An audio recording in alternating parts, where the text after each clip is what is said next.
This podcast contains strong language and discussions about relationships and sex. It may not be suitable for younger listeners. This is the Sex in Singapore City podcast, and I'm Nixalina Watson.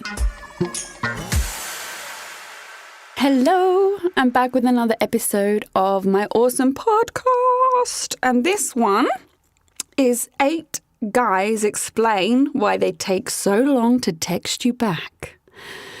Very interesting. Why is it only 8 guys? Couldn't tell you. It should be 88 or 888. I could interview 8,888 guys, but we'd be here all day, and I'm pretty sure would have very similar responses. So it's just 8 guys. It's a random mix. It's not like any exes of mine or anything like that. But I feel like it's a very important message because many men are going to say, "Oh no, you're playing the gender card," but I believe lots of guys actually don't text back, and us women really go into mental overdrive because we haven't heard from them. So it doesn't have to be a long episode. We can take this as short as we want. Let's just delve in quickly to reasons why guys don't text us back, and maybe that will make us more understanding when we get blue ticked on WhatsApp, you bastards. FYI fucking I, we all know being blue ticked is the worst thing. In fact, my other half still does it to me. So if you're listening, fucking respond. On that note, let's start, shall we? Okay, let's call him guy number 1. Quote, "I've missed a few replies simply because I don't want to lead them on. I may have got a girl's number or got an old number from a girl I used to date and simply don't reply. The lack of interest doesn't motivate me to reply. Sometimes the initial text back and just for the attention, but then they soon lose their appeal. Sorry, girls." End quote. Okay, fine. I hear what he's saying, but let's be honest, we'd all prefer a bit of honesty. And if, from what I gather from that, is he's kind of just likes the text attention. He likes knowing that she's interested in him. But then, meh. Like what I say in every bloody podcast when I talk about this, or any blog that I write, guys love the initial chase, and they just, as soon as you're interested or they know they got you, they lose interest. Assholes. Anyway, moving swiftly on. Guy number 2. Quote, "In the past, I have not replied to messages only when I've met someone else.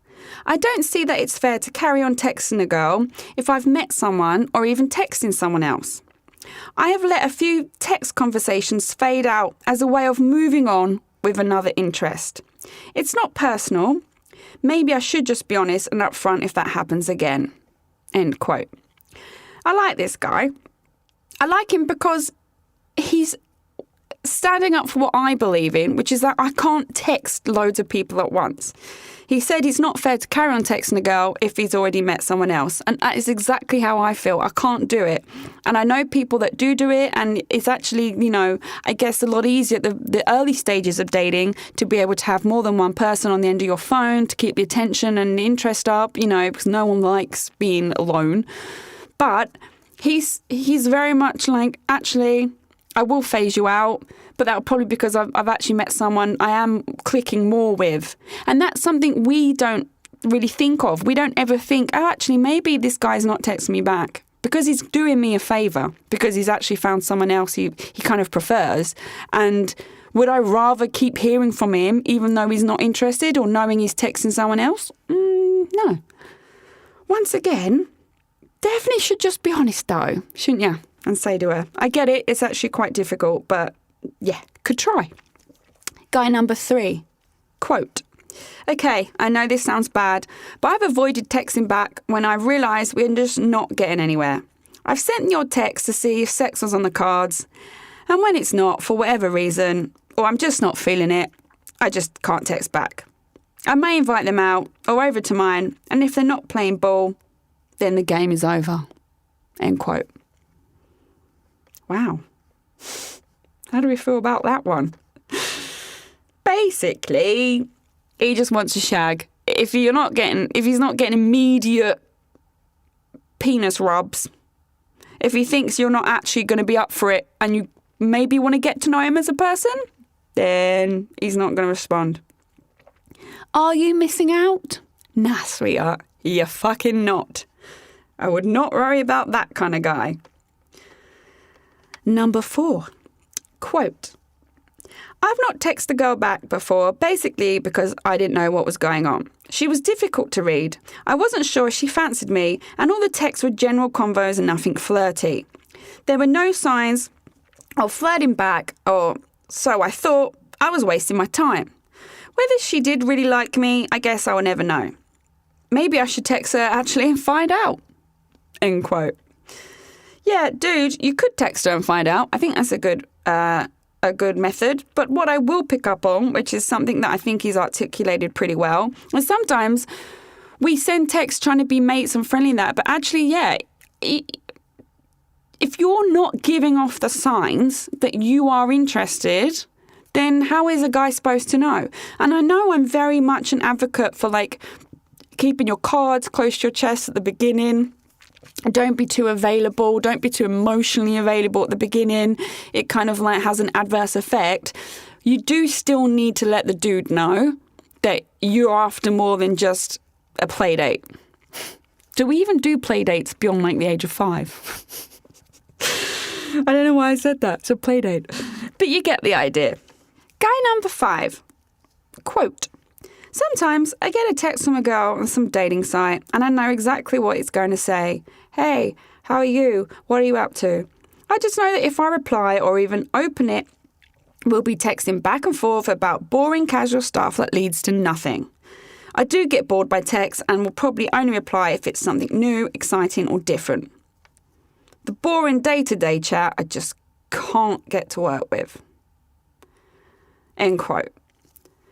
To be honest, I'm totally on board with this because I get the same with guys and I'm like, oh, especially, hey, what you up to? And when it's what you up to, but it's not even fucking spelled out because I can't even be bothered to do that. Just letters. Yeah, nothing much, just at home, at the gym. It is fucking boring. It works for both ways, ladies and gentlemen. And it will make people stop responding to you. You don't have to make every text a fucking Shakespearean sonnet by any stretch of the imagination. But what are you up to? Hey, babe, how are you? How's your day going? Like every day? Yeah, you got to find a connection, a proper connection, and explore conversation which is interesting for both people. Guy number 6, quote, I know this sounds like a stupid excuse, but I sometimes get too busy. I work loads in the week and play sports on the weekend, and if a girl texts me asking me to do something when I already have plans or it's out of my routine, then I've been known not to text her back. I guess this is just avoidance of not actually saying no, but when I'm too busy or got a busy week ahead, I just don't bother texting back. End quote. Okay, in his fairness, I totally get that. Also career girl, also been super busy. And I give a lot of advice to like guy mates who message me and say like, you know, people, girls and guys are just busy sometimes. And that's not an excuse, it's a legit reason. That being said, I'm also well aware that if you are genuinely interested in someone, you won't let work or a busy schedule get in the way. Everyone will always find spare time for something that they want to do. That's just fact. So it sounds to me like that person wasn't really even into the other person to try and make the effort in the first place. Guy number 7, quote, very often I felt like I'm the only one putting effort in. It wouldn't be so bad if she texts me first every now and again, but it was always me asking how her day went or if she was out in the night. I just got fed up of it. I played a game with myself that if I didn't chase her on the text, would she even notice that we didn't speak? So I didn't reply to her last message, which really didn't have any questions in it, and we haven't spoken since. End quote. Yeah, dude, I feel you on that one. Effort is a two-way street. And if the other person isn't putting in the same amount, I would be the same. Like, if you can withhold a response, and then that ends the conversation completely, forever, then yeah, it was literally just you putting all the effort in. Girls some of them expect text messages to keep coming to them, like without putting the effort in. Like, no, actually, you do have to do it both. And that's fair play on his part. I'm saying, like, kudos to you, because I would have behaved the same way. And final guy, number 8, quote, guys of my generation call people on the phone and actually talk. Getting text messages all the time confuses me. Most of them don't make sense and it takes too long to reply. Just phone me or I'll phone you. Do you want to go out tonight? Yeah? Job done. Smiley faces and emojis are something I'm just not getting used to. I have been known not to text back because I simply haven't got a clue what to say. End quote. Okay, I don't know how old this guy is, but yeah, you can still text, mate, without using emojis or smiley faces or acronyms. I mean, to be honest, in my world, only like really young teenagers use all the smileys and emojis and stuff anyway. So I believe that I mean, honestly, what girl is going to call you if she's like trying to date you? I would be terrified to call up a guy. Hi. He'd be like, why are you calling me? Hey, do you want to go on a date? Nah. Okay, bye. No, dude.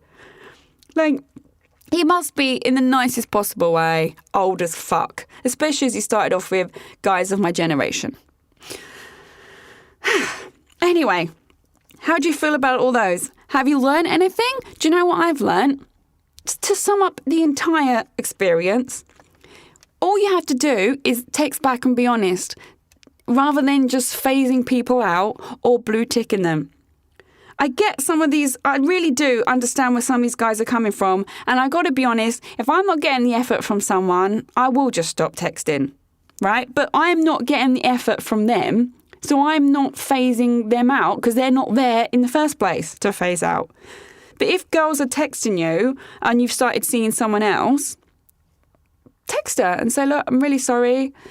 Cool. I actually had a guy a while back. We were going to go on a date. It never happened. I weren't really overly interested, but I text politely. He texts politely. And then he eventually said to me, look, I don't want to be horrible, but I've met someone. And I was like, oh, that's brilliant. I've actually also done the same. So it's all good.